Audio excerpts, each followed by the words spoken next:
우리가 매주 이렇게 예배를 반복하고 특별히 7월 달에는 세 번에 걸쳐서 예배란 무엇인가, 예배의 목적에 대해서 함께 나누고 있습니다. 우리가 예배를 드리러 이렇게 오는 순간에도 사단의 많은 방해들이 있어요. 예배를 오지 못하게 하는 것도 있고, 오는 가운데 마음을 흐트리는 것도 있고, 예배 도중에서도 딴 생각이 나서 거기에 집중하고 하나님께 집중 못하게 하는 여러 가지 방해들. 우린 그것을 그냥 근심이나 그냥 그럴 수 있는 일이나 또 그렇게 흘려보낼 수 있지만, 어떻게든지 사탄 마귀는 우리의 마음을 흔들어서 하나님께 집중하지 못하도록 하는 것이 전략이에요. 그래서 그런 마음이 흔들리지 않고 우리가 매주 이렇게 예배 드릴 수 있는 것이 참 감사합니다. 며칠 전에 제가 그 유튜브 영상을 보다가 깜짝 놀란 영상을 하나 봤어요. 아마 여러분도 보셨을 수도 있는데, 그 최근에 그 과학 기술이 발달됐는데, 특별히 이게 로봇 기술이 하루하루 발달이 돼요. 놀랍게 발달되는데, 그 기술 중에 하나가 인간의 손과 똑같은 감각을 모방한 로봇 기업 1X, 노르웨이 회사인데, 이 회사가 최근에 이제 하나 발표를 했어요. 그 영상이 나왔는데, 정말 인간의 손처럼 정교한 차세대 로봇, 이름하여서 휴머노이드 네오의 그 등장. 이미 이제 그 전에도 이 로봇이 많이 나왔는데, 특별히 이 손 이 부분에 있어서 놀랍도록 그 향상이 된 모습을 보여줬습니다. 그래서 여기저기에 뉴스가 나오고 또 많이 영상이 퍼뜨려지고 있는 것 같아요. 왜 이게 특별하냐면은, 저거 보시면은 저 사람 손이 아니거든요. 근데 기존의 로봇들은 그저 명령대로 움직이는 딱딱한 기계에 불과한데, 이제 AI가 같이 되면서 물체를 쥐어주면 그것이 돌멩인지 뭔지 그것을 감각적으로 알아내는 거예요. 그리고 얼마만큼의 힘을 주면은 이게 터질 것인지, 아니면은 그 물체에 따라서 이 감각으로 알아내는 거죠. 예전에는 로봇 영상 보면 이렇게 잘못 눌러서 터지거나 깨지고 그러잖아요. 스스로 분간하지 못했어요. 왜냐하면은 감각이 없었는데, 이제 이렇게 이 로봇 손에 감각이 더 민감하게 발전된 거예요. 그래서 이번에 개발된 새로운 손은 특별한데, 손가락 끝과 손바닥에 정교한 촉각 센서가 있다는 거예요. 여러분들이 이 볼펜을 제가 잡잖아요. 잡는데 이걸 잡을 때 딱 잡으면서, 이건 어느 정도의 힘을 누르면은 들 수 있겠구나, 어느 정도의 힘을 쥐고 있으면 이게 떨어지지 않겠구나, 제가 계산하지 않아도 이 손의 감각으로 이렇게 알게 되는 것처럼 그렇게 만들었다는 거예요. 이전에도 이런 비슷한 기술이 있는데 더 정교하게 된 겁니다. 그래서 동전을 집어 올리기도 하고, 심지어 이렇게 자켓을 이렇게 잡고 이렇게 내리기도 하는 거예요. 놀랍죠? 외부의 자극을 실시간으로 이렇게 민감하게 계산해서 로봇이 이렇게 손이 이제 움직이는데, 저걸 보면 마치 정말 살아있는 듯한 그런 느낌을 받습니다.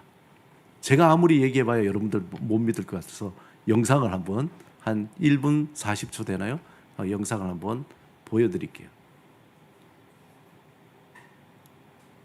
네. 나올 겁니다.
보시니까 어때요? 놀랍죠? 뭐 아직까지 좀 어색함이 있지만 이제 가면 갈수록 더 자연스러워질 것 같고 앞으로 어떤 시대가 올지 정말 실감이 가는 그런 영상입니다. 이 로봇 소식을 보면서 저는 또 한편으로는 놀랍다, 또 한편으로는 참 걱정이 된다, 두렵다 이런 생각도 되고 과연 또 우리 인간에 대해서 또 생각을 안 해볼 수가 없는 거예요. 이 살아있다는 것 정말 보면은 저 로봇이 그냥 제가 로봇이라고 얘기해서 그렇지 그냥 뭐 이렇게 하면 사람이 손이 저렇게 하는 것처럼 살아있는 것처럼 우리가 느낄 수 있는데 오늘을 살아가는 수많은 현대인들 우리는 자유롭게 손도 만지고 또 컵도 들고 또 일도 하고 이런 육체적으로 살아 숨쉬고 있지만 또 한편 저 영상을 보면서 정작 우리의 내면은 아무런 감각 없이 잠들어 있는 기계처럼 살아가고 있을 때가 많다라는 생각을 듭니다. 다람쥐 쳇바퀴 돌듯이 반복되는 고된 일상에서 우리의 영혼은 마비가 되는 거죠. 어떤 감각을 우리가 무디게 되고 그냥 했던 일을 또 하고 그냥 반복적으로 습관적으로 해나가는 모습이 불현듯 내가 로봇이 아닌가 하는 그런 생각도 해보게 되는 거죠. 인간과 로봇의 차이가 점점 좁혀지는 이 시대에 내가 정말 살아있다는 그 느낌을 잃어버리게 되면은 우리는 정말 인간으로서 살아있다는 게 과연 무엇일까라는 깊은 고민을 하게 됩니다.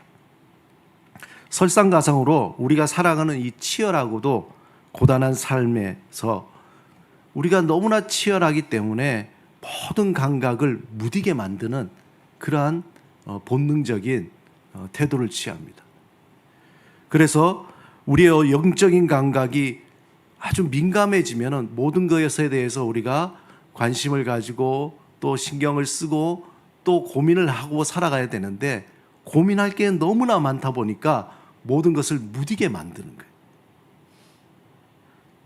듣는 것, 말하는 것, 느끼는 것을 무디게 만드는 거예요. 그래야지만이 내가 버틸 수 있다는 것을 알기 때문에 본능적으로 우리는 그러한 방어 체계를 만드는 거죠. 그것이 심지어는 내 영혼의 감각도 무디게 만드는 거죠. 그래서 하나님을 생각한다, 믿음으로 산다, 정말 가치 있는 또 의미 있는 삶을 산다, 이런 건 나에게 너무나 힘든 일이에요. 일상의 그 치열한 삶 속에서는 그것까지 생각하기에는 내 감각에 영향이 미치지 못하는 거죠. 그래서 그 감각들을 하나씩 끄기 시작하는, 무뎌지는 겁니다. 사방에서 들이닥치는 근심과 핍박과 멸시 속에서 우리는 그 믿음의 멀미를 느끼는 거예요. 영적으로 그래서 자꾸 하나씩 스위치를 끄니까 무감각해지기 시작합니다. 과연 내가 제대로 믿고 있는가? 하나님은 살아계시는가? 영혼의 감각이 무뎌져 갈 때마다 우리는 새로운 물음들을 자꾸 만들어냅니다.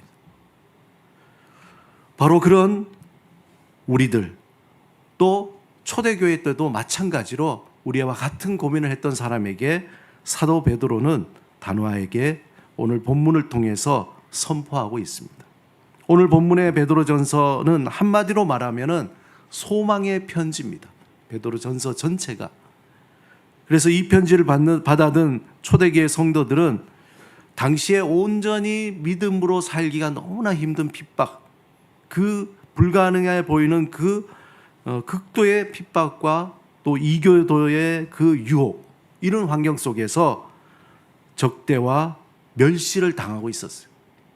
우리는 지금 뭐 예수 믿는다고 해서 조금 뭐 편견은 있을 수 있지만 우리가 직접적인 피해가 없잖아요.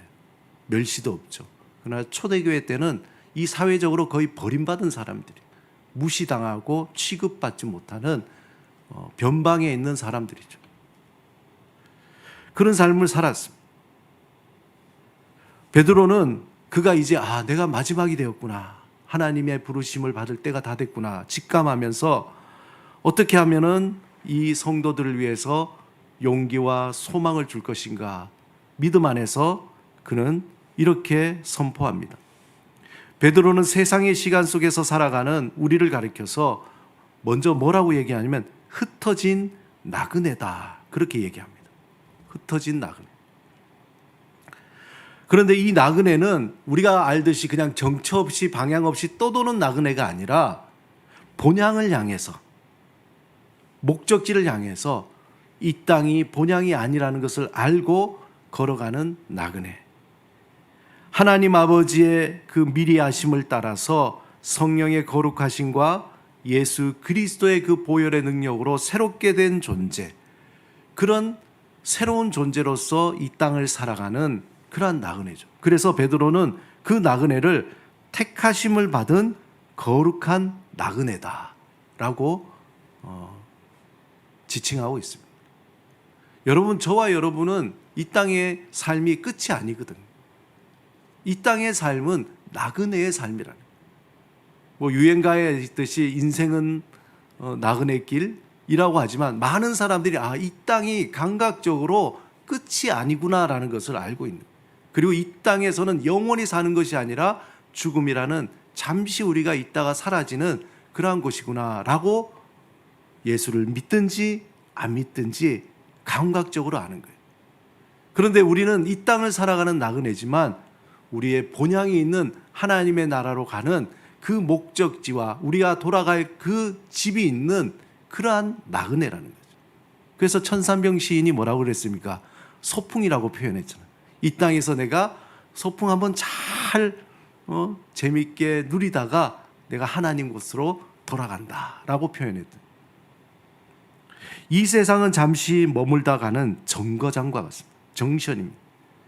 예수 그리스도의 구원으로 말미암아 우리는 위로부터 거듭난 존재. 우리가 born again 한다는 그 헬라어의 아노텐이란 말은 그 뜻은 뭐냐면은 위로부터 태어났. 원래 우리는 어디서 아래로부터 태어났잖아요. 그러나 예수 그리스도로 말미암아 우리는 새롭게 위로부터 태어난 존재가 되는 거죠. 그 위로부터 태어났다는 얘기는 다시 우리는 돌아갈 길이 위로 돌아가는 거죠. 하나님의 나라로 돌아가는 겁니다. 우리 안에는 결코 세상의 물질이나 숫자가 줄 수 없는 새로운 소망이 있어요. 산 소망. 요즘에 호프라는 영화입니까? 아주 난리가 났던데요. 한번 꼭 보고 싶은데, 오늘 베드로전서에서 얘기하는 이 소망은 그냥 소망이 아니라 살아있는 소망이에요. 리빙 호프라는. 그 살아있는 소망이 살아 숨쉬고 있다고 우리에게 선포하는 거예요. 이 땅에서 흩어진 나그네, 택하심을 받은 거룩한 나그네로서 하나님의 산 소망을 품고 살아갈 때에 우리 안에 영적인 감각이 살아나기 시작하는 거예요. 비로소 깨어나서 내가 살아있구나 라는 것을 느끼기 시작하는 거죠. 베드로는 그것을 선포합니다.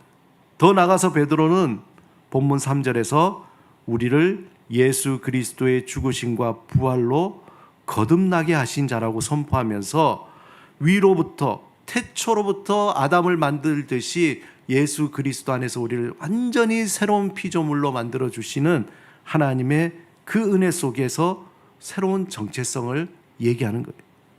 비록 우리의 겉모습은 세상에서 힘없고 약한 나그네처럼 보이지만 우리의 속사람은 창세전에서 예정된 하나님의 계획 속에서 결코 썩지 아니할 말씀의 씨앗으로 다시 태어난 존재가 되는 거예요. 우리가 이번에 양양의 오픈하트 캐릭터가 뭡니까? 이마고잖아요. 이마고의 그 디자인의 시작이 씨앗이잖아요. 씨앗. 생명의 씨앗. 하나님의 그 생명이 우리 안에 새롭게 주어지고 그 생명을 우리는 새롭게 살아가는 거죠. 하나님은 이 거듭난 나그네들을 위해서 이 세상에서 줄 수 없는 위대한 유업을 준비해 두셨는데 그것이 오늘 읽은 본문 3절, 4절 말씀. 우리 3절, 4절 말씀 같이 한번 읽어보겠습니다. 우리 같이 읽어봅니다. 시작. 우리 주 예수 그리스도의 아버지 하나님을 찬송하리로다. 그의 많으신 긍휼대로 예수 그리스도를 죽은 자 가운데서 부활하게 하심으로 말미암아 우리를 거듭나게 하사 산 소망이 있게 하시며 썩지 않고 더럽지 않고 쇠하지 않은 유업을 있게 하시나니 곧 너희를 위하여 하늘에 간직하신 것이라. 예수를 믿으면은 우리 안에 썩지 않고 더럽지 않고 쇠하지 않는 산 소망이 우리 안에 있다는 거예요. 그 생명이 우리 안에 있다는 거예요. 이것이 우리를 이끌어서 살아가게 한다는 겁니다. 이 사실을 우리가 깊이 묵상하면은 하나님께서 우리의 마음에 품은 세상이 흔들 수 없는 견고한 믿음의 여정을 걸어갈 수 있도록 우리에게 은혜를 베풀어 주시는 거예요. 세상의 시간 속에서 사람들을 움직이는 가장 강력한 힘은 뭡니까? 그 만몬이죠, 만몬.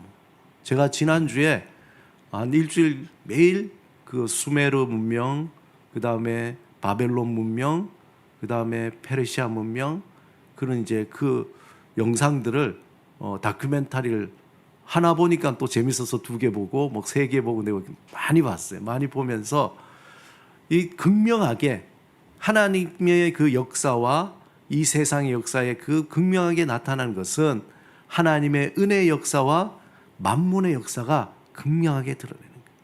만몬의 역사는 그 규모를 드러내고 정말 웅장하게 더 넓게 더 크게 이것을 왕국으로 제국으로 전쟁과 약탈과 그 모든 것들로 자신을 드러내는 역사였지만 하나님은 연약해 보이지만 한 민족을 선택하시고 그 민족을 통해서 끊임없이 일으키시고 새로운 나라를 새로운 민족을 그리고 지금 온 세상에 하나님의 백성을 만들어 가신 그 역사가 극명하게 보이더라고요. 세상은 만몬이 이 세상을 움직인다는 그러한 상식이 돼 있죠. 가장 강력한 힘이 만몬이라고 생각해요. 한마디로 얘기하면 돈입니다.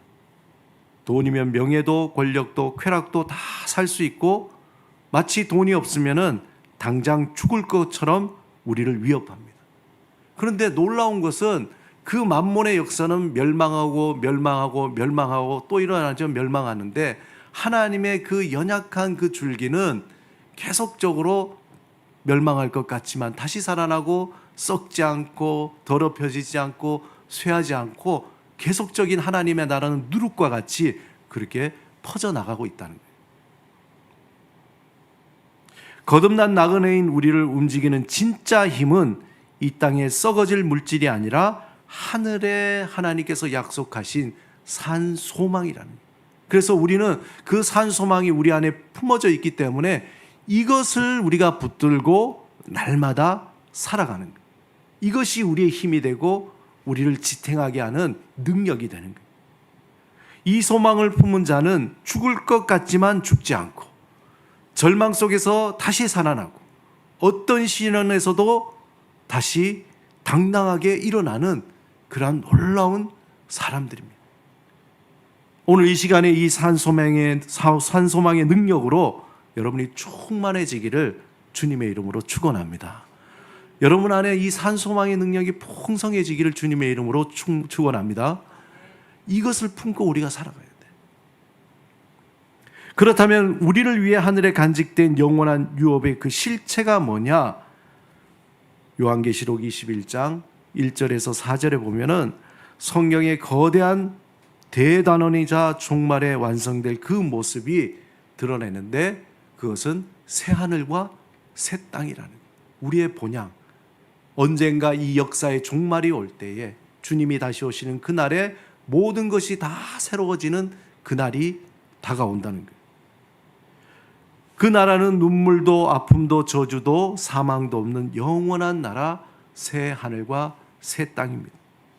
그곳의 본질은 화려한 보석이 아니라 하나님이 친히 그들과 함께 계셔서 그들의 눈에 모든 눈물을 닦아주시는 완전한 하나님의 나라인 것.